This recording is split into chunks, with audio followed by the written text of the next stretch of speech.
du sport ce soir sur les patinoires en Suisse. Il y avait 5 matchs au programme de cette soirée de National League. Et nous sommes en compagnie de Freddy Bobilly, en compagnie de Robin Leblanc, de Stéphane, bien sûr, pour ce back-check. On va voir des parades de gardiens. Mais qu'est-ce qui t'a marqué, Freddy, dans cette soirée? Eh ben, ce qui m'a marqué, c'est Fribourg qui a joué à se faire peur du côté de Genève Servette. Fribourg qui se devait de réagir après sa déconvenue à Rapperswil, a affronté un Genève Servette qui était en bonne forme, a fait une belle prestation ce soir. Et jusqu'à la dernière seconde, c'était très serré entre les deux équipes. Et puis Fribourg qui l'emporte dans les prolongations. Robin Leblanc. Une très belle victoire de Zug contre le leader Zurich. Et puis, c'était un très bon match aussi. Belle performance de gardien.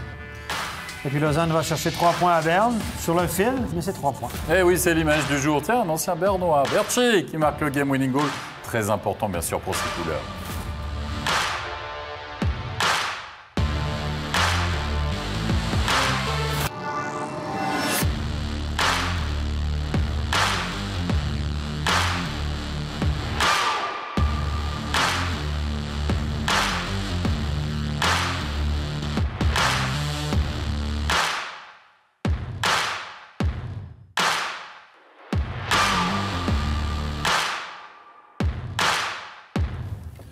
Excellente cette image de Berchi qui regarde la montre là-haut et qui se dit « Ouh, il pourrait peut-être suffire celui-là. Hein ?»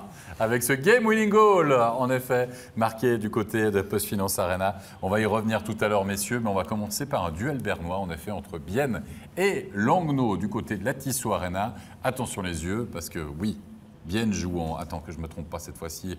En rouge, Langnau joue en jaune. Jaune et en rouge, en tout cas. C'est jaune et rouge. On va vous laisser découvrir. C'est rouge et jaune. Et c'est Pessonen surtout qui va ouvrir le score. On est en première période et on voit cette ouverture du score, un but, j'allais pas dire un peu gag quand même, mais avec un joueur biennois. Freddy, tu as joué les gardiens. Si vous étiez avec nous pendant la soirée, tu nous as parlé d'une anecdote, que pourquoi parfois il fallait suppléer le gardien. C'est ce qu'on a essayé de faire du côté de Bienne. Je ne pense pas que c'est ce qu'on a essayé de faire, mais c'est vrai que c'était un peu un geste de désespoir de la part de Sakaric. Et puis là, Diem qui contourne la cage et qui voit Pessonen qui continue à marquer régulièrement des buts. Radgeb, qui n'avait plus trouvé le chemin des filets depuis quelques rencontres, nous a envoyé à une bande de choussée, comme on dit. Robin Leblanc. C'était même pas en appui en plus. Regardez, c'est le patin arrière et tout. Oui, puis c'est pour ça qu'ils l'ont payé. Hein? Ben, pour les buts en power play, il peinait, puis cette saison, ben, il fait le job.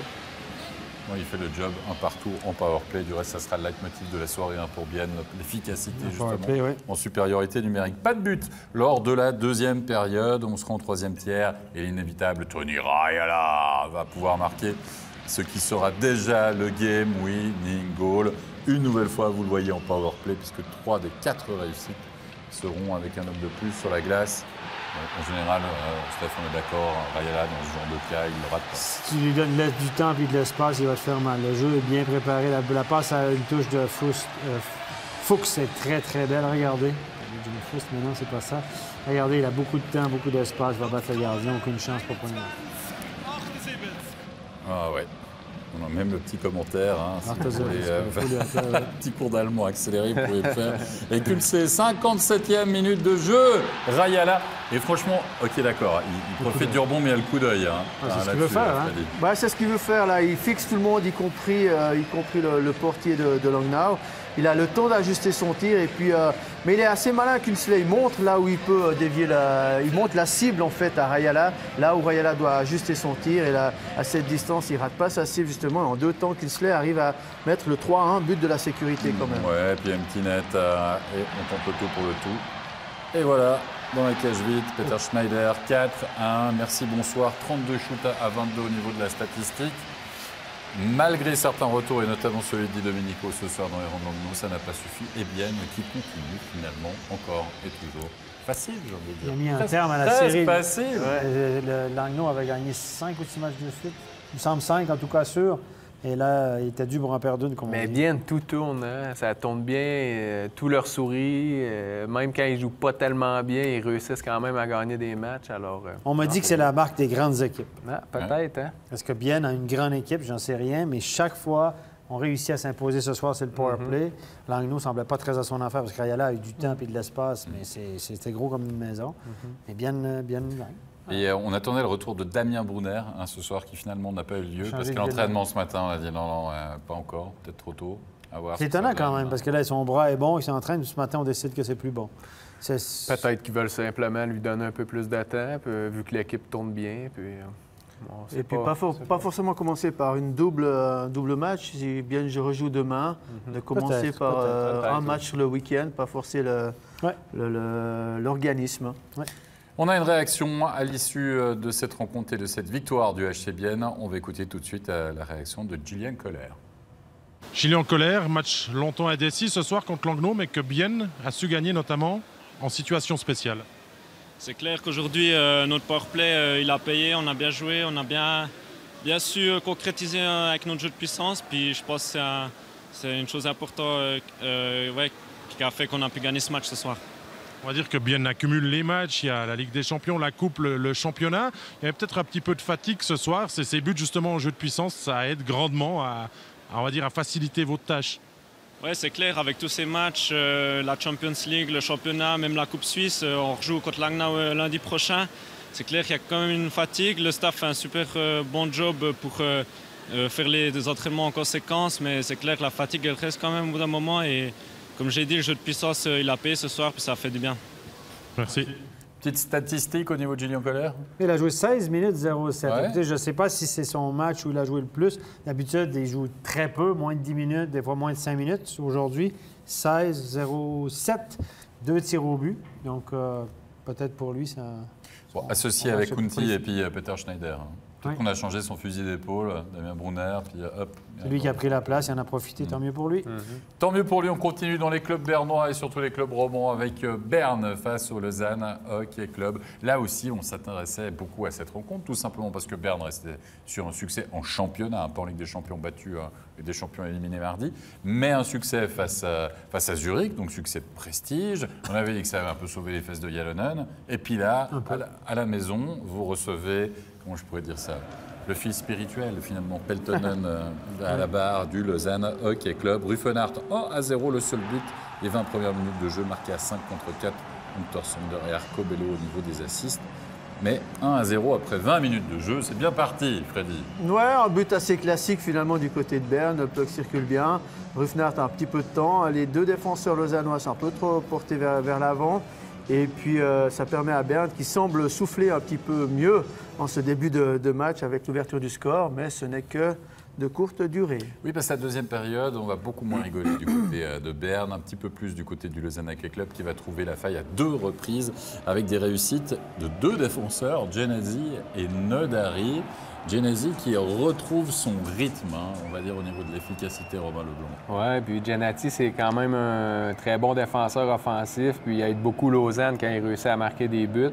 Puis il y a des super relances aussi. Alors, moi, j'ai joué avec lui. Puis avant, c'était un attaquant qui s'est transformé en défenseur, donc très efficace. Ouais, ça fait souvent des défenseurs très offensifs. Ouais. Bien soutenu l'attaque. Regardez cette récupération de puck signée Berchi et puis une rondelle qui va arriver jusqu'à Nodari qui rate un peu son tir, mais qui va pouvoir tromper Caminada dans la cage une nouvelle fois de Berne. 4e présence consécutive de Caminada dans la cage. Pour un puck, il rate son tir, il est un peu surpris. Je pense qu'il s'attendait à un puck. Je pense que Nodari a essayé de lever sa rondelle, puis le puck est resté sur la glace, puis a fini entre les jambes. Le tir raté, c'est souvent les tirs les plus embêtants pour le gardien. Heureusement pour Nodari, malheureusement pour le gardien. Exactement. Premier but de la saison pour Nodari. On arrive en 3e période. Berne qui va égaliser 42e minute de jeu par un joueur que t'aimes beaucoup, Stéphane. T'arrêtes pas de nous le dire, mon Chac, ça c'est un joueur que t'aimes. J'aime bien. Je pense qu'il ne fait pas énormément de points, mais il fait beaucoup de travail sur la glace. D'ailleurs, les joueurs qui jouent avec lui, ils le disent. Il est très, très bon dans beaucoup de facettes. Il est bon sur les engagements. Il peut jouer physique, il peut jouer à 4, il peut bloquer des tirs, il peut marquer des buts. C'est un joueur d'équipe en plus. Et lui, il a eu quand même une petite carrière en Amérique assez intéressante. Et je pense que c'est un des joueurs les plus sous-estimés de notre championnat, surtout quand il a la moustache. On s'achemine vers des prolongations. Et regardez le solo de Berchi. Magnifique. Alors, l'idée, Romain Leblanc, est superbe. Après Caminada, sur ce coup-ci, il ne doit pas le Ben non, mais il a fait un très beau jeu, Berchi. J'enlève rien, mais Caminada, normalement, le match est 2-2. Ça, c'est un arrêt qu'il doit faire pour garder son équipe dans le match. Puis il n'a pas réussi à le faire, malheureusement. Mais crédit à Berthier quand même qui a eu le courage de tenter, puis ça a fonctionné. Bon, monsieur, petit mot sur Berne. Moi, j'ai Danny Babillier. Attends, juste, Caminada, c'est Schlegel dans la cage. Bon, clairement, quoi. Je crois qu'il n'y a pas assez de temps de récupération pour Caminada jusqu'à demain soir dans le derby des Zeringen. Schlegel va retrouver sa place. Il a fait 4 matchs consécutifs. Les 2 derniers matchs, c'est quand même 2... non, ils ont battu Zurich mardi. Là, ce soir, ils perdent avec un but comme ça qui peut avoir quand même sur les épaules. Je pense que Schlegel va commencer demain. On verra ça. On ne sait pas. On n'a pas une Et première puis, surprise, qui sera derrière le banc?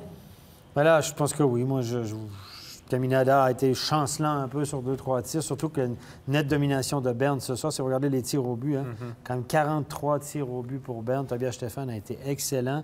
17 tirs bloqués par Lausanne. Donc, si vous calculez le Corsi ce soir, là, c'est la domination relative nettement du côté de Berne au niveau des chiffres, des tirs cadrés, non cadrés et bloqués.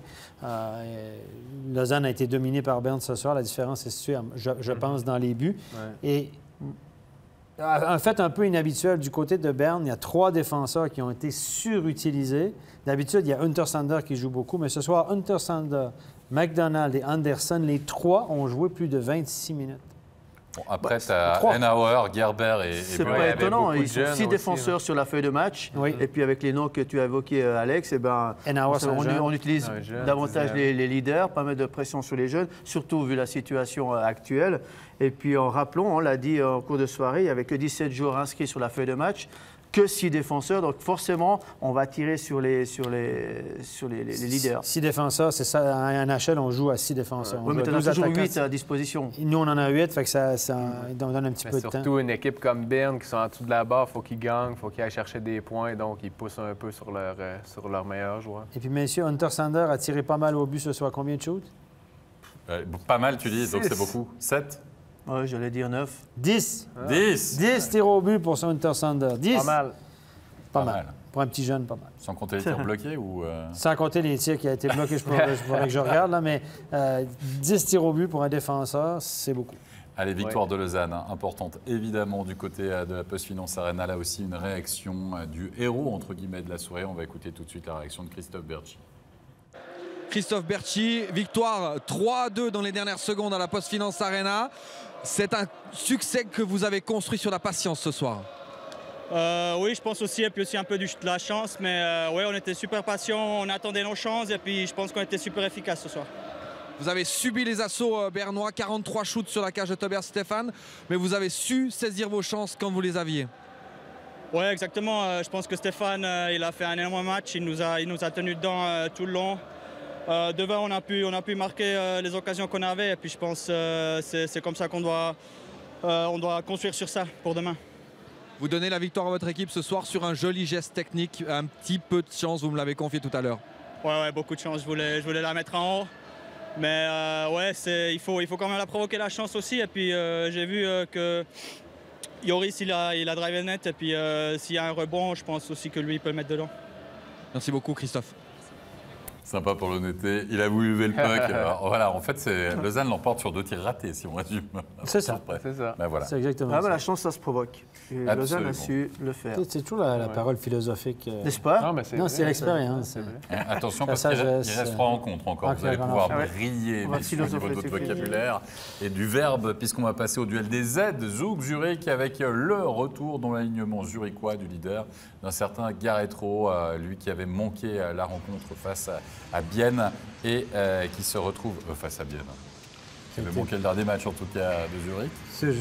J'étais pas bien, non? Non, c'était pas bien. Bref, il s'est fait frapper par Chervet. Il avait pas la fin du match à Berne. Il n'avait pas terminé le match, mais ils n'ont pas joué depuis. Voilà, il semble. Mais il était là. On est d'accord. Il était là. Tu sais que c'est l'âge. Ouais. Enfin. Et puis il était là, puis il a pris beaucoup d'engagement ce soir. Garetro a pris 33 face-offs dans tout le match. Waouh! 16 gagnés, 17 perdus. Kovar aussi en a pris 28. Donc ça a été le duel. C'est beaucoup. Ouais. 33 face-offs, c'est beaucoup. Lajunen en a pris 37 il y a 2 semaines. Je pense que c'est le sommet.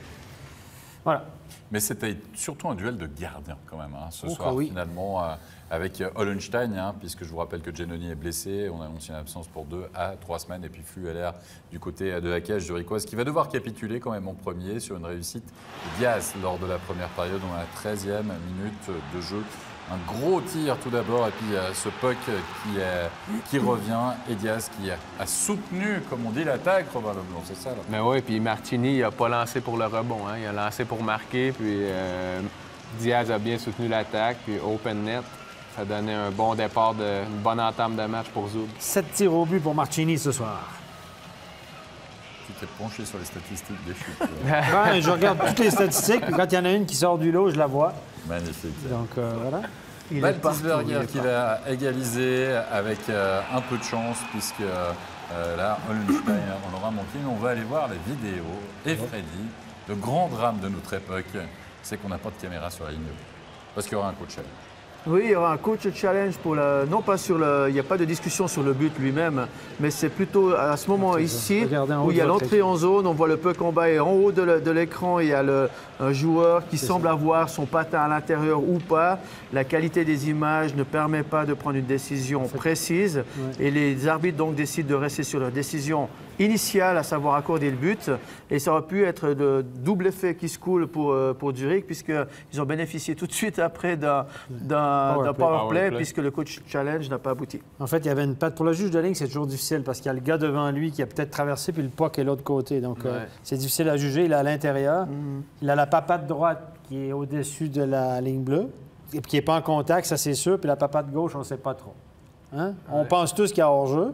Notre feeling, je suis sûr que leur feeling aussi, c'est qu'il y a hors-jeu, mais on ne peut pas prouver si le bout de la lame arrière du pied gauche est encore en contact avec la petite ligne bleue. On est en fin de tiers, il y a de la neige, et puis vous avez vu de loin comme ça, même en faisant un zoom ici. Et Dieu sait qu'on est bien équipés, nous.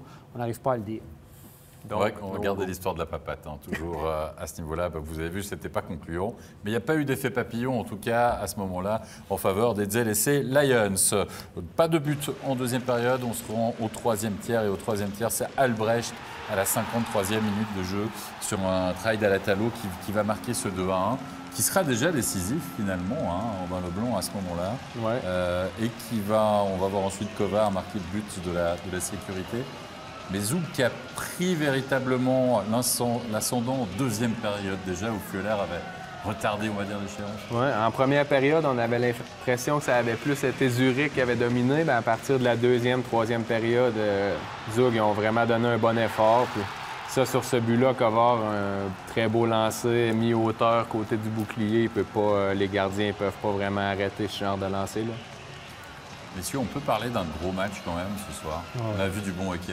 On a vu franchement du bon hockey du côté de la Bessart Arena. Très bon niveau. Ça traîne un peu en longueur ce match, mais il y a eu tous les ingrédients d'un bon match. Deux équipes qui maîtrisent bien leur sujet. Des passes, du jeu de qualité, des sorties de zone construites, du jeu offensif intéressant.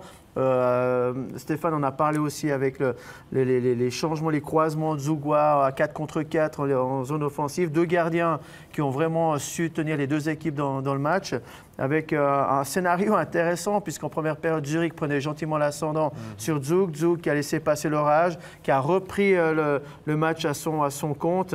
Et puis vraiment, à part cette erreur sur le dernier but marqué, une relance approximative de la part des Zurichois, il y a eu très très peu d'erreurs qui ont été commises dans cette partie. Ouais, une belle partie de hockey sur glace, vous l'avez compris ce soir. On va écouter une réaction du côté des perdants. Écoutons tout de suite la réaction d'un certain Maxime Noro. Maxime Noro, troisième match contre Zug, ça veut décidément pas passer. Qu'est-ce qu'il a manqué ce soir? Je pense que la première, c'était bien. Quand tu sors 1-1 après à Zug, c'est super bon. Mais la deuxième, avec beaucoup de punitions, c'est sûr que ça va tuer notre momentum. Ils ont un super de bon power play. On a des joueurs qui ne sont pas sur le désavantage numérique, ils sont assis sur le banc. Aussi des punitions inutiles un petit peu. Alors, je pense qu'on doit être plus intelligent, surtout contre des grosses équipes comme ça. Puis avec un bon gardien, on doit mettre plus de trafic en avant, plus de lancers. On a essayé des jeux trop compliqués. Alors, des fois, c'est juste simplifier puis lancer tout au filet. C'est pas comme ça que vous espériez fêter cette reconduction de contrat? Non, ça c'est sûr. Je pense que tout le monde se sentait bien avant le match. On a une grosse défaite à Berne, alors on voulait revenir en force. Je pense qu'on a presque jamais perdu cette année 2 matchs de fil. Alors, on a beaucoup de fierté dans la chambre. C'est pour ça qu'on est en première place. Mais là, il faut retrouver le momentum demain contre une autre bonne équipe. Merci bien. Voilà pour cette interview de celui qui a prolongé en effet son bail 2 ans supplémentaires du côté des ZLC Lions et qui soulignait en effet que le powerplay n'a pas vraiment... Et le powerplay... 0-5 ce soir pour Pour Zurich, à la fin, on l'a vu et ça peinait. Voilà, c'est comme ça. Il ne peut pas toutes les gagner, comme on dit. Non. Hein? Ben oui. Ce soir, c'était plutôt du côté de Zug qu'on sentait que ça tournait un petit peu plus. Exactement. C'était Zurich. Mais on a eu beaucoup. On a vu du hockey de play-off dans le sens où, après beaucoup de coups de sifflet devant la cage, on a vu les gars qui piochaient, essayaient de déranger le gardien. Il y a eu des empoignades, du brasse-camarade, comme on dit au Canada. Mais c'est vrai que cette année, on n'en a pas eu beaucoup de ça. Ouais. Et puis là, ce soir, on a vu beaucoup de « je te pousse, je te chope la visière », des face-wash et tout. Donc, Un combat de coq ce ça soir. a monté d'un niveau. Un combat de niveau coq, un peu de la d'intensité. fierté. Ouais, C'est bien. Oui, on a vu quelques chenappants, justement. Quelques schnappants. Genève-Fribourg, c'était du côté des Vernets ce soir. Genève qui restait sur un succès face à Rapperswil. Et Fribourg-Gotteron qui restait face à une lourde défaite face à ce même Rapperswil. C'est vous dire que ces deux équipes avaient en effet, quelque chose à confirmer, et puis deux, quelque chose à se faire pardonner. Et finalement, dans ce match, ça a peut-être tourné hold-up au niveau, on va dire, des tirs. 35 à 20, ça sera la statistique des tirs cadrés.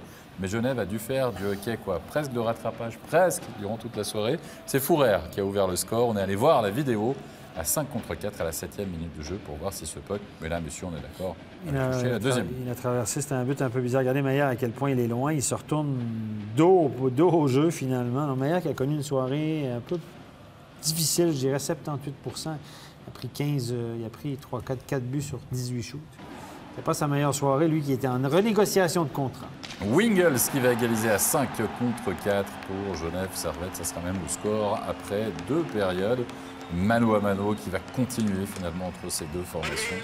Reto Berra battu au deuxième poteau, Stéphane. Au deuxième poteau, comme au foot. Hein? Deuxième poteau, regardez à l'extérieur, mais la passe, c'est Très belle passe. tip-top. Regardez, puis sur Wingles ne va pas rater ça.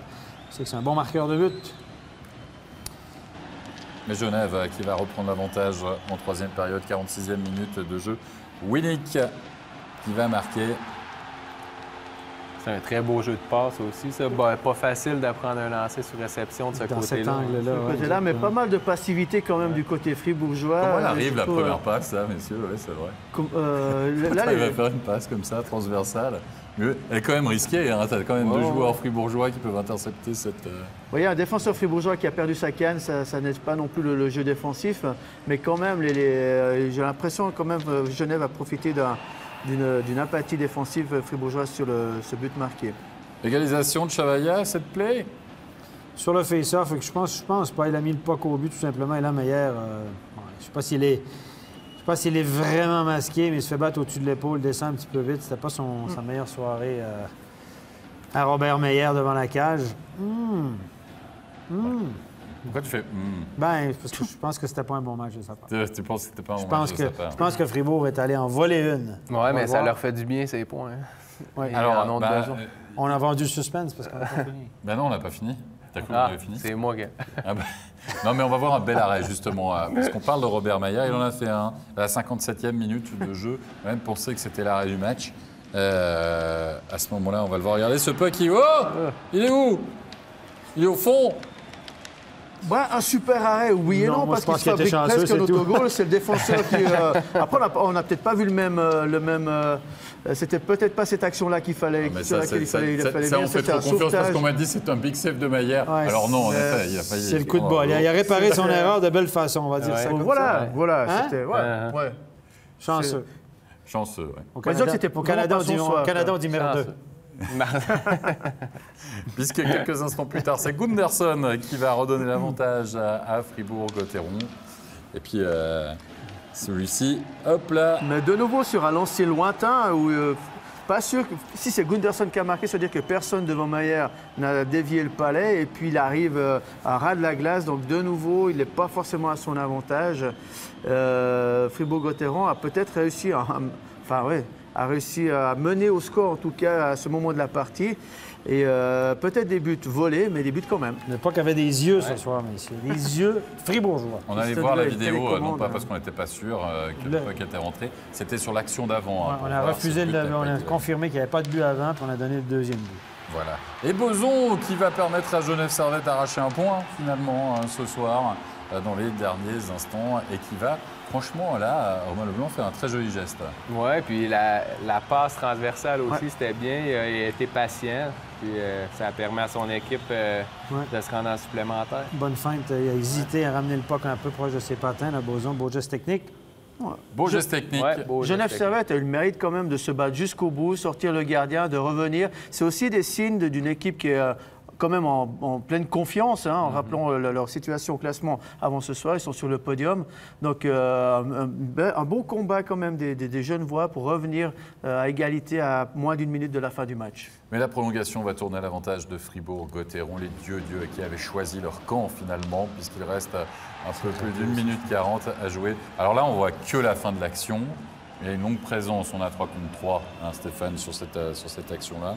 Perte de puck à récupération, le coup d'œil et hop, belle passe de Bikoff pour Stolberg. La passe est magnifique, une petite passe levée, c'est pas si compliqué que ça. Moi, j'ai toujours de la peine avec le défenseur qui met sa canne par terre comme ça. Là, c'est la pire chose à faire. Il faut que tu bouges ta canne pour dissuader la ligne de passe. Il met sa canne par terre, c'est facile. Flip passe comme ça, c'est quand le gars met sa canne par terre, c'est facile.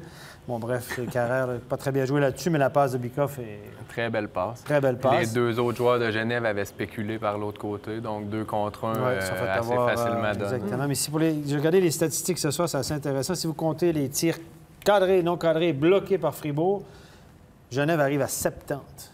Et puis, du côté de Fribourg, on est à 40. Donc, les amateurs de statistiques avancées, le Corsi, ce soir, là, wow, à l'envers. À l'envers. Mais on me dit que sans c'est à l'envers, c'est parce que c'est une erreur statistique. Ça s'équilibre sur l'ensemble de la série. Mais on n'arrive pas à plus de 50 de réussite avec ce Corsi. On peut faire dire ce qu'on veut aux chiffres. Exactement. Oui. Allez, messieurs, ça nous arrange. Des réactions à l'issue de cette victoire de Fribourg-Gotteron. On va donner la parole au vainqueur. Tout d'abord, écoutons tout de suite la réaction de Kylian Motet. Kylian Motet, 3e match contre Genève, 3e victoire en prolongation. Qu'est-ce qui a fait la différence aujourd'hui alors que vous étiez un petit peu sous l'eau un certain temps? Ouais, effectivement, mais je pense que c'est avec du caractère qu'on a eu cette victoire. Voilà, il y a eu certains moments dans le match où on s'est fait vraiment dominer, mais on a réussi à rester calme et puis voilà, c'est comme ça qu'on arrive à prendre 2 points. Et ce calme, vous ne l'aviez pas en tout début de saison. Qu'est-ce qui l'a amené, cette sérénité du côté de Fribourg, toujours avoir en tête qu'on peut gagner à n'importe quel moment? Ouais, c'est sûr. On sait que même si on encaisse un goal, c'est pas dramatique. Il faut continuer à travailler, il faut aller. Et puis, malgré le fait qu'ils arrivent à recoller au score, on continue à travailler. Puis c'est ça qui fait la différence. De la frustration peut-être. Oui, tu as une statistique à rajouter. Très intéressant. Très intéressant. Comme je te connais. Parce qu'on vous explique tout en télévision. Je dis, je vais enchaîner avec l'interview de Genève Servette. Il me dit oui. Après, il me dit vas-y, dis-moi. Non, mais Tom Ernest. Combien de temps de glace, c'est ça? Il a fait 32 minutes. Oh. On a joué 60, quoi, 64? C'est juste pas la moitié. 32 minutes. Non, mais on n'a pas joué les 5 minutes de prolongation. Donc ça il y avait 29 minutes 25 de jouer après 60 minutes. Il a fini à 32 minutes. Hein? Il y a un match demain, non? Il va pas engraisser cette année. 32, là, c'est quoi? C'est du 32 minutes de temps de glace. Oh, mais à part ça, c'est le rêve pour un défenseur d'avoir autant de temps de glace. Plus tu as du temps de glace, plus tu es dans ton match. Est-ce que c'est un joueur qui dépense beaucoup d'énergie sur ses présences? C'est un joueur très intelligent, qui joue bien défensivement, qui s'adapte, il joue placé. Oui, il joue placé. Mais il ne fait pas des rushs incroyables vers l'offensive défensive. Il sait sauver son énergie et puis ça lui permet de tenir autant longtemps. Mais je vous garantis qu'il serait moins bon s'il avait que des 15 à 20 minutes de temps de glace. J'ai vu la statistique en NHL. J'ai regardé un match de NHL cette semaine pour parler de ça. Il y a un joueur cette année, un défenseur. Le nom m'échappe, mais il me semble que c'est Drew Doughty de Los Angeles qui a joué une fois 34 minutes. Le deuxième à avoir joué le plus de minutes dans un match, c'est Jeff Petrie, le défenseur des Canadiens de Montréal, à justement 32 minutes. Puis en NHL, on sait qu'on joue à 6 défenseurs, donc on a plus de temps de glace. Et là c'est 32 en Europe. Ils ont beaucoup de pauses. Ils ont beaucoup de pauses commerciales, etc. Ici, il n'y a pas ça. Les 5 contre 4, les powerplay, les box-play, le 5 contre 5, les débuts fin de tiers. Donc ça, un chiffre sur 2. Vite. Un chiffre sur 2. Il vient prendre son souffle, il boit une gorgée d'eau, puis il repart. Peut-être qu'on lui a pas expliqué où était le banc, en fait. Tu sais qu'à chaque fois, il revient, puis hop, et il refait un petit tour et tourne sur la glace. En même temps, c'est lui qui décide aussi un peu? C'est ce que j'ai déjà posé la question à lui. Franchement, tu as 32 minutes. Non, mais tu as 32 minutes. Toi, tu coaches tes défenseurs à 32 minutes. Non, lui, il fait un chiffre sur 2. Mais en tant que coach, tu communiques avec ton défenseur. Tu lui dis comment tu te sens. Tu es capable de le faire? Ouais, je le fais, alors il y va. Et puis toi, en tant que coach, tu es quand même relativement tranquille quand tu as un gars comme lui sur la glace et tu sais que c'est une assurance tout risque. Donc, ouais, mais c'est aussi de la communication. Je pense que c'est pas tous les soirs qu'il va faire 32 minutes. Non, mais il fait régulièrement plus de 25, ouais, c'est ça. Même quand on le regarde jouer, on n'a pas l'impression qu'il est fatigué sur ça a la l'air glace. facile. Non. Puis souvent, quand on joue 32 minutes, même si on fait des erreurs, elles se noient parmi les bonnes choses que vous faites. J'avais entendu ça aussi des défenseurs. Je préfère jouer plus longtemps. Je ne citerai pas de nom. Allez, messieurs, réaction du côté de Genève Servette. On ne va pas écouter Tom Ernest, mais on va écouter tout de suite la réaction de Florent Douet. Florent Douet, Genève a dominé cette partie dans tous les secteurs de jeu et finalement se retrouve à nouveau battu en prolongation. Comment on explique ça? C'est dommage qu'on perde des points ce soir. Voilà. C'était un match de gardiens, il y avait deux bons gardiens, on avait des grosses occasions, on n'a pas su les mettre au fond. Et voilà, le score était toujours assez proche tout le match et voilà, on a perdu en prolongation. C'est embêtant quoi, mais bon, voilà.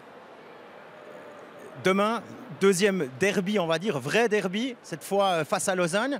Il faut rapidement oublier ce qui s'est passé ce soir ou comment vous allez vous mettre dans le rythme pour cette partie face aux ennemis lausannois? Non, c'est clair, il va falloir oublier cette partie et puis arriver demain soir prêt et prêt à gagner chez eux. On sait que ça va être difficile, voilà, nouvelle patinoire, un gros public et on va essayer encore de gâcher la fête demain soir. Merci Florent. Gâcher la fête. C'était l'expression que vous avez utilisée la fois où il y avait l'inauguration. Wingers avait marqué 10 secondes, boum. Boum. Comme ça va gâcher un peu la fête, en effet. Quoi qu'il en soit, ça sera la soirée derby et on aura le temps d'en reparler. Mais avant ça, messieurs, il y a un dernier match à voir. C'était la rencontre entre Lugano et Rapperswil. C'est simple, c'était ces deux équipes qui ne vont pas bien. En ce moment, certes, Rapperswil avait gagné contre Fribourg-Gotteron, mais restait vraiment sur une période plutôt négative. Alors Lugano, 6 défaites consécutives. Mais là, ça a été, j'ai envie de dire, presque un récital de la part de Lugano ce soir, avec une ouverture de score marquée par, on pourrait presque appeler Papy Sanix, finalement, Freddy. Ouais, c'est Papy, mais il se bonifie avec les années. Je crois que la saison dernière, c'était la meilleure de ses... Vieille paille, il se bonifie. Oui, c'est une de ses meilleures saisons, presque 40 points l'année passée. On dit pas il se bonifie. Si. Si, il se bonifie, oui. Et l'année dernière, il a fait, donc j'ai dit, une de ses meilleures saisons. Et puis je pense que c'est important aussi d'avoir des gars d'expérience dans une équipe pour entourer des jeunes loups. Lajunen qui va marquer le deuxième à la 19e minute de jeu. Et on va aller voir la vidéo, me semble-t-il, sur cette réussite. Pour voir si le puck avait été gelé par le portier saint-gallois. En tout cas, là, il a pioché. Hein? Là, il boum. Là, je parle, mais on le voit que le puck est toujours visible. Il touche le puck d'abord, qui glisse entre les jambes du gardien. Et le 3-0 signé la mer à 5 contre 4, 28e minute de jeu, assist de Björgler et le Postma qui a signé 2 points ce soir, 2 assists. Oui, Postma qui a signé, qui a remplacé le départ de Otama. Il y a un rebond de la bande un peu changé. Quand ça tourne, ça tourne. Un rebond parfait. Bader, c'était pas un bon choix pour lui, on est d'accord avec ça. Comme c'était pas un bon soir pour Dufeller du côté de Genève, par la force des choses, ça a changé. Et voilà, c'est un peu compliqué. Fadzini. Et à part ça, du côté de Rapperswil, messieurs, il y a Clark qui est suspendu, il y a Wellman qui est malade. Oui, pas terrible. On joue avec Christo et avec Rowe et Chervenka. Chervenka, on ne l'a pas vu. Mardi à Genève, on ne l'a pas vu du match. On a même fait quelques bourdes à la ligne bleue en powerplay. Et là, hauteur de 6 points contre Fribourg à la maison. Il a fait 2 matchs à Chervenka et aux abonnés absents. Et Turkirchen, il a fait face à 23 tirs seulement. Non, 30 tirs, pardon. 30 tirs de rapide, mais c'est Lugano qui a tiré que 23 fois, qui a marqué 5 buts. Donc Bader, ce soir, 5 buts en 23 tirs. Turkirchen a fait face à 30 tirs. Et Fadzini a marqué 2 fois. On l'a vu marquer la réduction du score. On l'a donné à Vukovic, mais là, on va rendre la guerre. Donc, faites votre choix, attendez minuit pour savoir qui a marqué. Et Fadzini qui va marquer le 5 à un doublé de Fadzini. 3 assists pour 2. Non ? Très beau lance. 2 assists de Bertaggi à voir. Oui, regardez le Panucan, côté rapproché, au premier poteau. On fait lever la gourde. Fadzini, très bon. Oui, c'est quand même étonnant cette équipe de Lugano qui a du talent, qui a du potentiel et puis qui a de la peine à sortir des starting blocks. Qui est un excellent entraîneur. Qui se dit. Mais en tout cas, excellent entraîneur. D'accord. Sami Kapanen. Non, mais je le connais pas. Kapanen, je sais qu'il joue un style très ouvert, pas le style finlandais comme on le connaît, en tout cas ce qu'on appelait le style finlandais, très défensif et tout ça. On le voit beaucoup moins cette année à part ça. Hein. Même à Lausanne, même à Berne, on voit beaucoup moins ces équipes reculer au centre de la glace à 5. Là, c'est un petit peu moins flagrant. Et à Lugano, on joue un style beaucoup plus agressif. Mais Kapanen, il avait 5 défaites de suite. Je pense qu'il devait la gagner, il devait avoir de la pression à la maison contre Happy. Il ne fallait pas l'échapper, celle-là. On s'en est sorti. Mais il paraît que lui, la pression, ça lui coule sur le dos un peu. Il paraît que lui, c'est un entraîneur qui paraît qu'il est très, très sûr de lui. OK. C'est ce que je voulais Pour ne pas dire plus. Pour ne pas dire plus. Quoi qu'il en soit, en tout cas, ce soir, il a brillé à l'image de son équipe qui s'impose 5-1. Messieurs, il est temps de passer aux 3 étoiles de la soirée.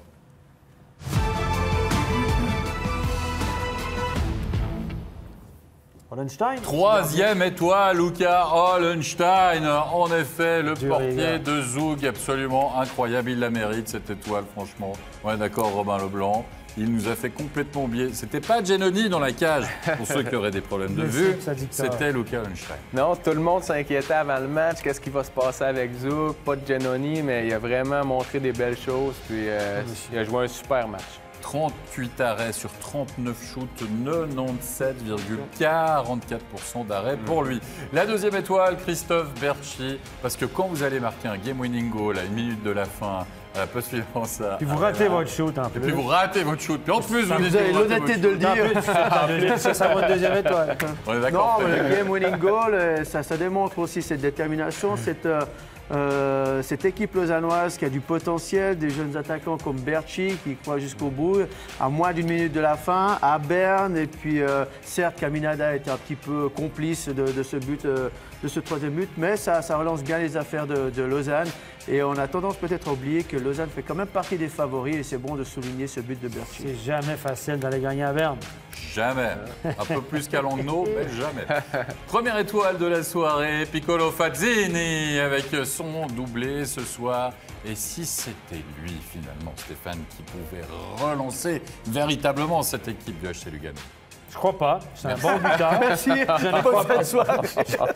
Il y a même ton stylo qui n'est pas d'accord et qui se fait la main. Moi, je pense que c'est un bon joueur, c'est un bon buteur. C'est un joueur qui va t'amener de l'offensive, mais je ne pense pas que c'est un leader. Je ne pense pas que c'est un gars qui va te changer un match dans les matchs difficiles, etc. Un peu ça des joueurs de beau temps. Mais je pense qu'il a une qualité qui vaut cher, c'est qu'il peut shooter le puck un peu comme Marchini, mais je ne pense pas que c'est un gars qui peut te changer un match à lui tout seul. Ce soir, il marque le 4e, 5e. 5e but, c'était anecdotique. 5e, 5-1 d'une victoire contre Rapi. Il marque le 5e.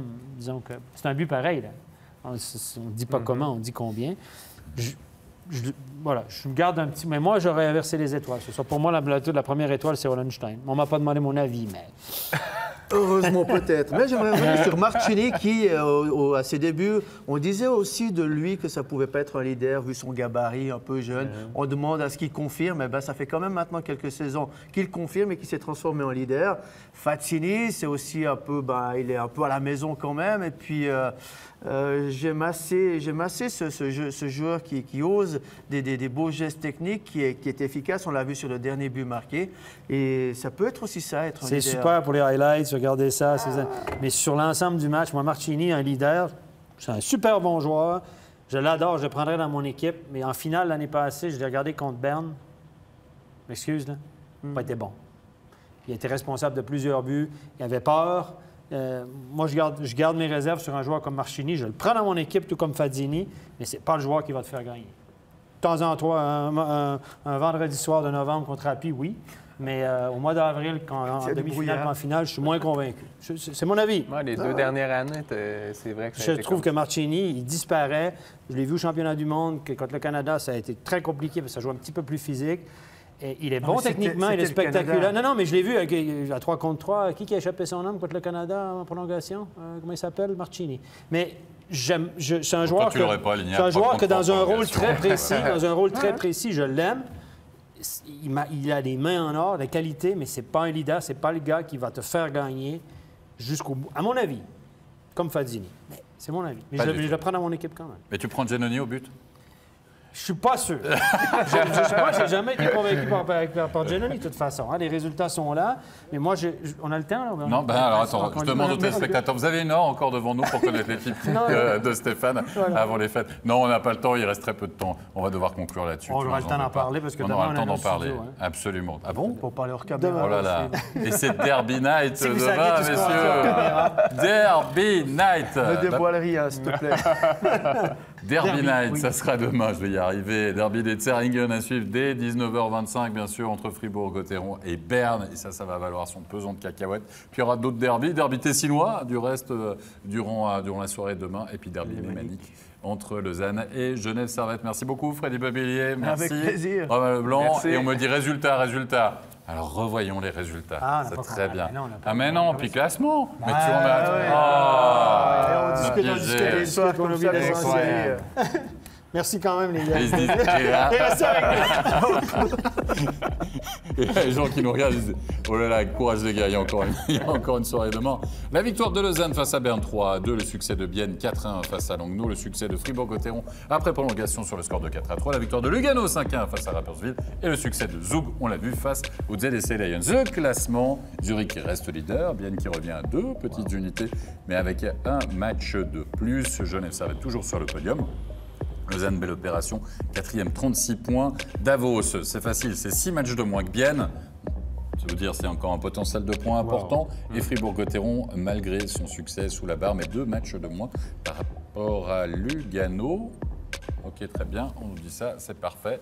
Et puis il est temps, cette fois-ci, merci, véritablement, c'est vrai, c'est la vraie fois où on vous dit merci. Voilà. Et on l'a dit, il y avait beaucoup d'amour sur ce plateau et j'apprécie énormément ça, merci beaucoup.